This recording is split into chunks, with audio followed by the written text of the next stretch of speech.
Hello everyone, बहुत बहुत स्वागत है आप सभी का आपके अपने favourite online learning portal easy prefer.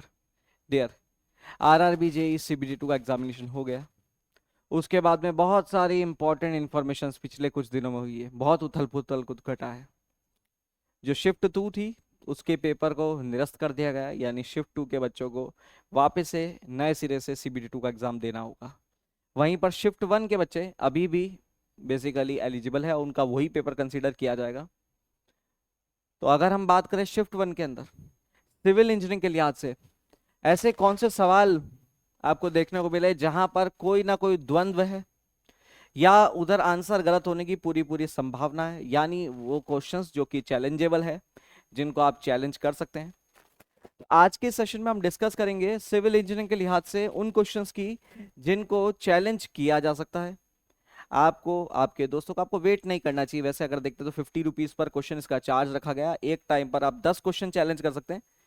तो कितने क्वेश्चंस है, काफ़ी क्वेश्चंस बच्चों से भी मिले, उन क्वेश्चंस को भी रिव्यू किया गया। सभी क्वेश्चंस को देखने के बाद नतीजे पर हम कुछ इस तरीके से पहुंचेंगे। कुछ क्वेश्चंस यहाँ पर आपको देखने को मिलते हैं जहां पर समस्या क्रिएट हो रही है।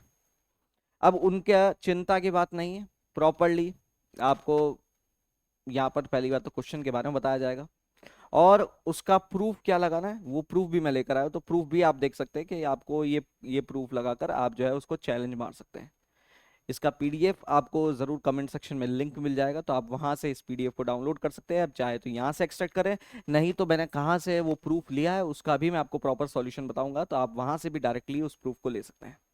ओके, तो चलिए शुरू करते हैं इस सेशन को। आज के सेशन में हम डिस्कस करेंगे आरआरबी जेईई सीबीटी 2 में ऑब्जेक्शनेबल क्वेश्चंस कौन से हैं जिन पर ऑब्जेक्शन जाहिर किया जा सकता है।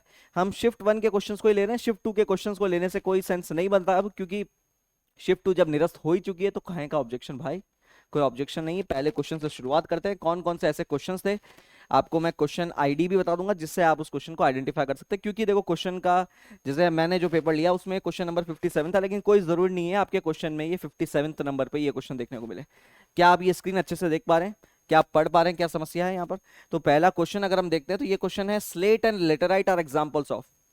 अगर इस क्वेश्चन में देखें तो आरआरबी ने यहाँ पर ऑप्शन नंबर बी, जो कि आर्जिलेशियस और कैल्शियरियस रॉक्स है, इसको करेक्ट माना है, जबकि एक्चुअल केस में इसका आंसर होना चाहिए आर्जिलेशियस रॉक्स ओनली। ओके, तो this should be the correct answer, this should be the correct answer. ठीक है, यहां पर ये क्वेश्चन आईडी आप देख सकते हैं 4410097399। तो आप जब क्वेश्चन ये आईडी सर्च करेंगे आपको क्वेश्चन मिल जाएगा। ओके, तो जब चैलेंज मारते हो आपको क्वेश्चन आईडी की जरूरत पड़ेगी, तो क्वेश्चन आईडी आप यहां पर देख सकते हैं 4410097399। तो यहां पर जो इनकरेक्ट ऑप्शन है वो सिलेक्ट कर रखा है ऑप्शन नंबर बी, यानी ऑप्शन नंबर 2, जबकि करेक्ट ऑप्शन ऑप्शन नंबर 1 होना चाहिए, दैट इज आर्जिलेशियस रॉक।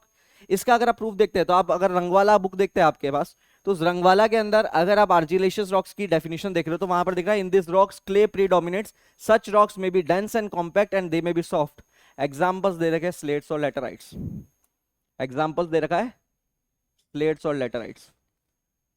तो again which makes it sure, क्योंकि एक रिकॉग्नाइजेबल बुक है, कोई ऐसा लोकल ऑथर का बुक्स नहीं है, काफी एक रिकॉग्नाइजेबल बुक है। तो आप इसका अगर आप सॉल्यूशन देते हैं पेज नंबर 6 पर आपको ये मिलेगा, रंग वाला में पेज नंबर 6 पर। तो आप डायरेक्टली इस बुक, अगर आपके पास बुक अवेलेबल है, नहीं तो आप हमको मैसेज कर दीजिएगा, टीम को मैसेज कर दीजिए, टीम आपको ये जो स्क्रीनशॉट्स है शेयर कर देगी। तो आप जब बेसिकली ऑब्जेक्शंस लगा रहे हैं आप डायरेक्टली इन ऑब्जेक्शंस को वहां पर पेस्ट मार सकते हैं।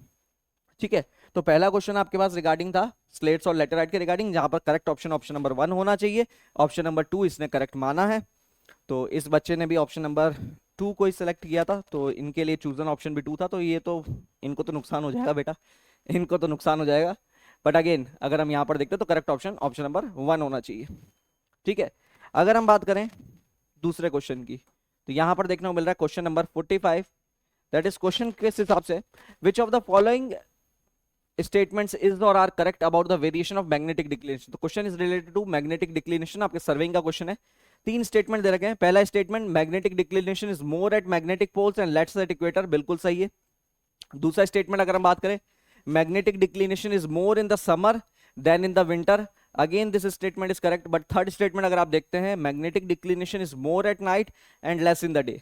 ठीक है, क्वेश्चन आईडी में बताता हूं आपको 4410097410, ये क्वेश्चन आईडी है।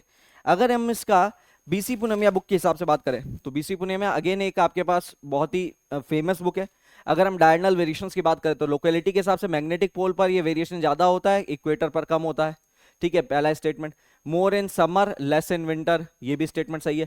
बट टाइम के हिसाब से देखोगे तो it is more in day and less in night, जबकि यहां पर क्या दे रखा है, more at night less in the day. तो स्टेटमेंट 3 क्या है, फॉल्स है। तो स्टेटमेंट 1 और 2 एब्सोल्युटली करेक्ट है, तो correct option should be option number D. But यहां पर आपको क्या सही मान रखा है, ऑप्शन नंबर 2 को, यानी आपका केवल स्टेटमेंट 1 को सही मान रखा है, जबकि स्टेटमेंट 2 भी बिल्कुल सही है। मैग्नेटिक डिक्लेरेशन समर में ज्यादा है, विंटर में कम है। यहाँ पर आप देख सकते हैं बीसी पुणे में बुक का, तो समर में ज्यादा है एंड विंटर में कम है। ओके, तो बीसी पूनम यहाँ वॉल्यूम 1 यूज किया है, पेज नंबर 123 पर आपको ये मिल जाएगा, बॉटम मोस्ट पोर्शन के अंदर है। तो अगेन डायगोनल वेरिएशंस में आप ये चेक कर सकते हैं। Again this question is also, या जो ये सॉल्यूशन आरआरबी की तरफ से प्रोवाइड किया गया है, that is also incorrect. Okay, यहां से आगे चलते हैं तीसरा क्वेश्चन। ठीक है, तीसरा क्वेश्चन अगर आप देखते हैं, which of the following factors determines the frequency of concrete vibrator, concrete के वाइब्रेटर की फ्रीक्वेंसी के रिगार्डिंग इनमें से कौन से ऐसे फैक्टर्स है जो कंक्रीट वाइब्रेटर की फ्रीक्वेंसी को डिपेंड, इनके ऊपर डिपेंड करती है। एम्बिएंट टेम्परेचर पर, वाटर सीमेंट रेशियो पर, टाइप ऑफ सीमेंट यूज पर, और size of aggregate in the mix पर।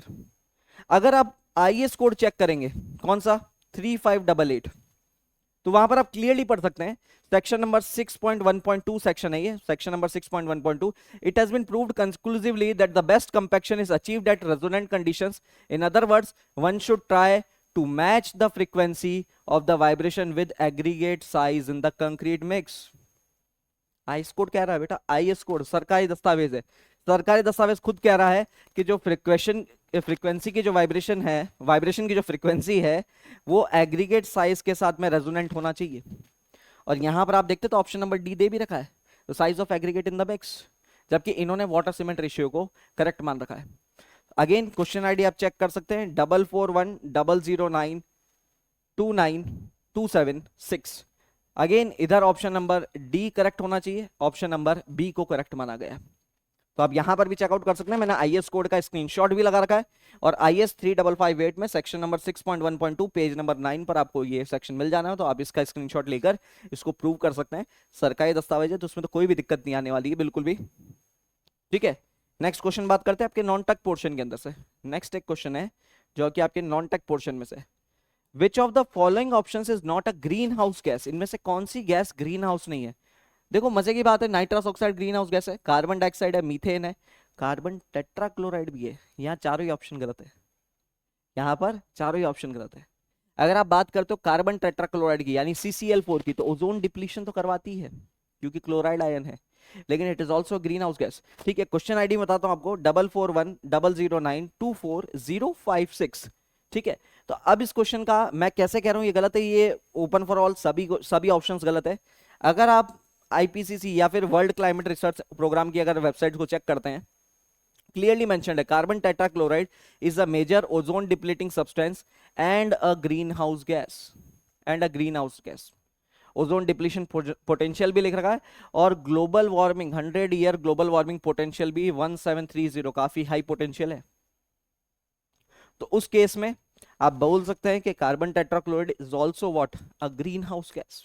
तो यहां पर भी अगर आप ऑप्शन नंबर चेक करते हैं तो चारों ही ऑप्शन गलत है, यहां पर नन ऑफ दीज या फिर ऑल ऑफ दीज का ऑप्शन होना चाहिए।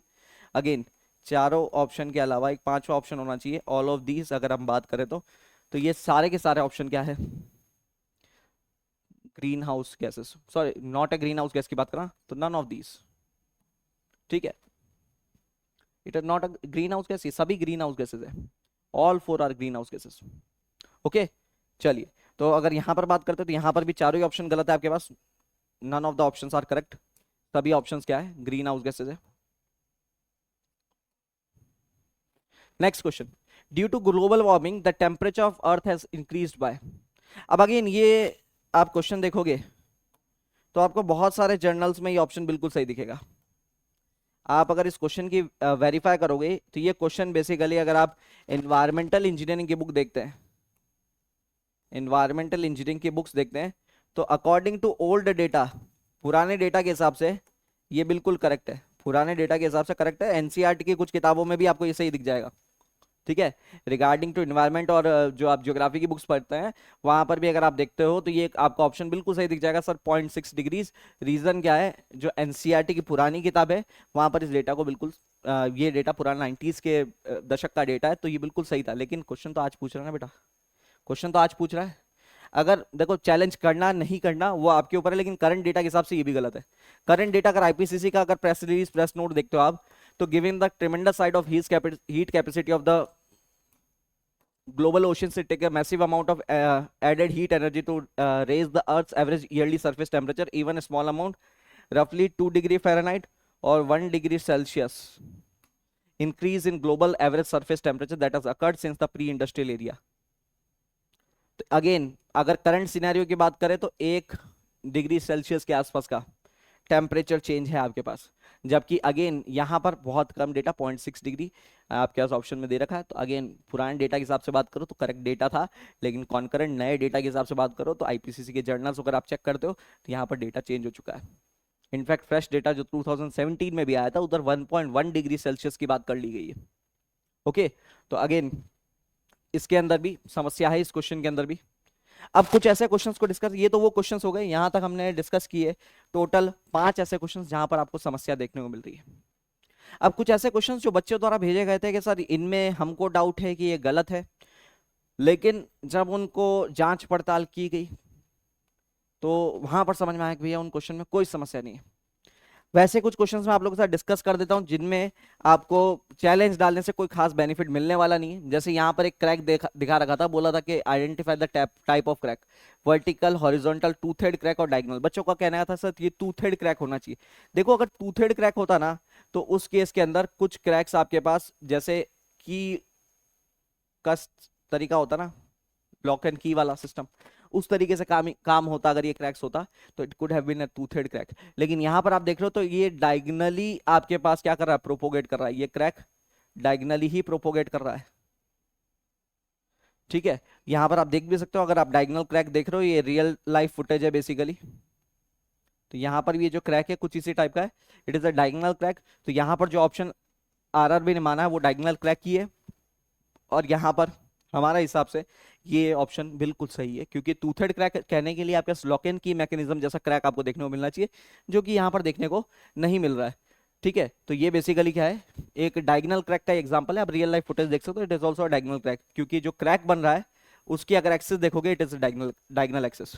ठीक है, तो अगेन आपके पास डायगोनल एक्सेस पे, अब चूंकि क्रैक इस टाइप का, लोग डायगोनल क्रैक इसको कह सकते हैं, तो परफेक्ट है यार, कोई गलती नहीं है इसके अंदर, कोई समस्या है नहीं। ठीक है, अगेन एक क्वेश्चन और बच्चों ने भेजा था, what is the primary difference between lift and elevator. तो देखो मैं फिर से बोल देता हूँ, लिफ्ट और एलिवेटर दोनों एक ही शब्द है। लिफ्ट और एलिवेटर में कोई फर्क नहीं होता बेटा, एक इंग्लिश ओरिजिन का शब्द है और एक अमेरिकन ओरिजिन का शब्द है, तो उसका भी मैं यहाँ पर एक प्रूफ लेकर आया हूँ। तो जो फ्रेजेस है लिफ्ट और एलिवेटर, ठीक है, ये मैंने ऑक्सफर्ड से ही उठाया, बेसिकली ऑक्सफर्ड के वेबसाइट से ही उठाया। ठीक है, it refers to mechanical devices that carry people and cargo between different building floors. There are however some distinctions between two terms. ठीक है, अगर आप यहाँ पर बात करो तो लिफ्ट और एलिवेटर, अगेन लिफ्ट वर्ड जो है और एलिवेटर शब्द जो है, हमारे यहाँ पर जो शब्द यूज ज्यादा होता है वो होता है लिफ्ट, क्योंकि ये इंग्लिश ओरिजिन से आया है, और एलिवेटर शब्द का ओरिजिन एक्चुअली अमेरिकन इंग्लिश से है। ठीक है, इस शब्द का ओरिजिन अमेरिकन है। ठीक है, तो लिफ्ट शब्द इंग्लिश ओरिजिन का है, एलिवेटर शब्द अमेरिकन ओरिजिन का, बाकी दोनों का मतलब बिल्कुल सेम है। ठीक है, नेक्स्ट अगर अपन बात करें, एक क्वेश्चन आया था, the wavelength of ultraviolet radiations which is most powerful and causes damage to the DNA is, यानी इनमें से ऐसा कौन सा अल्ट्रावायलेट रेडिएशन है जो कि आपके डीएनए को डैमेज कर सकता है। तो देखो अगर वैसे हम अगर बात करें, सबसे ज्यादा पोटेंशियल किसका है, यूवी टाइप सी का, मोस्ट सबसे ज्यादा पोटेंट कौन सी है, यूवीसी, लेकिन ये एटमॉस्फेयर में एब्जॉर्ब हो जाती है बेसिकली। तो उसका भी आप देखो, UVA has longest wavelength followed by UVB and UVC which have the shortest wavelength, while UVA and UVB are rays that are transmitted through the atmosphere, UVC and some UVB rays are absorbed by the atmosphere. जो ozone layer होती है वो इनको absorb कर लेती है, तो जब ये आपके सतह तक पहुंचती ही नहीं है, UVC का बहुत बड़ा पार्ट जो है वो एब्जॉर्ब हो जाता है ओजोन लेयर के थ्रू। तो एक्चुअल केस में जो स्किन कैंसर कराती है वो कौन है, UVB। ये जनरली क्या हो जाती है, एब्जॉर्ब हो जाती है ओजोन लेयर से, एब्जॉर्ब्ड बाय ओजोन लेयर तो पहुंचती तो यूवीबी है। तो हकीकत से अगर आप बात करोगे, जो आपका स्किन कैंसर हो गया या फिर डीएनए में जो चेंजेस लेके आ पा रही है, वो यूवीबी ही लेकर आ पा रही है, क्योंकि यूवीसी का पोटेंशियल नो डाउट सबसे ज्यादा है। लेकिन अगेन यूवीसी एब्जॉर्ब हो जाती है ओजोन लेयर से। तो in that case UVB is a correct option. ठीक है, तो यहां पर भी आप चैलेंज करोगे तो कोई खास बेनिफिट आपको मिलने वाला नहीं है। इस बच्चे ने भी देखो यूवीसी को ही बात किया था, क्योंकि देखो हमने जब पढ़ा था तब भी हमने ये बातचीत करी थी क्लासेस के अंदर कि आपके पास जो यूवीसी होता है, नो डाउट उसका पोटेंशियल सबसे ज्यादा है स्किन कैंसर कराने का, डीएनए में चेंजेस कराने का, डीएनए में म्यूटेशंस लाने का। लेकिन यूवीसी चूंकि ओजोन लेयर से ऑब्जॉर्ब हो जाती है तो भैया सरफेस तक पहुंचेगी नहीं, तो कैसे आपके डीएनए में चेंजेस लाएगी। नेक्स्ट क्वेश्चन, एक क्वेश्चन और आया था, a drawing that shows the frontal and side appearance of the building is known as. तो बच्चे कहते हैं सर बिल्डिंग एलिवेशन, यहाँ पे करेक्ट ऑप्शन माना गया था। बच्चे कहते हैं सर बिल्डिंग एलिवेशन तो केवल फ्रंट एलिवेशन होता है। बेटा कब कैसा हुआ, जो साइड एलिवेशन से क्या आप वो नहीं बनाते। जैसे एक ये बिल्डिंग का मैंने ऑप्शन लिया है कि यहाँ पर इस बिल्डिंग के चारों साइड से व्यूज दिए, ये बैक साइड से व्यू दिया, रियर व्यू या रियर एलिवेशन, ये राइट साइड का एलिवेशन है, ये लेफ्ट साइड से एलिवेशन, ये फ्रंट से एलिवेशन, ये सारे के सारे एलिवेशन है। These all are building elevation. तो एलिवेशन का मतलब आप बेसिक ना समझे कि सर बिल्कुल सामने से बिल्डिंग को देख लिया तो वही एलिवेशन हो गया जहां पर उसकी विड्थ और हाइट दिख रहा है। बेटा यहाँ पर देखो, ये भी तो एलिवेशन है, these all are also elevation. तो अगेन हम यहां पर भी बात करते हैं, तो ये क्वेश्चन के अंदर भी बिल्कुल सही कि भैया फ्रंट एलिवेशन और साइड एलिवेशन दोनों ही बिल्डिंग एलिवेशन के अंदर आ रहे हैं, दोनों ही क्या है बिल्डिंग एलिवेशन के टाइप से। ठीक है, तो अगेन ये ऑप्शन भी यहाँ पर ऑप्शन नंबर 2 जो माना गया है इट इज करेक्ट। अगर आपको इसके अलावा भी कुछ डाउट्स आते हैं, कोई क्वेश्चंस में आपको द्वंद्व होता है, आपको लगता है कि सर ये क्वेश्चन भी चैलेंजेबल है, इस क्वेश्चन में भी ऑब्जेक्शंस रेज हो सकता है, कमेंट बॉक्स में जरूर कमेंट करके बताइएगा।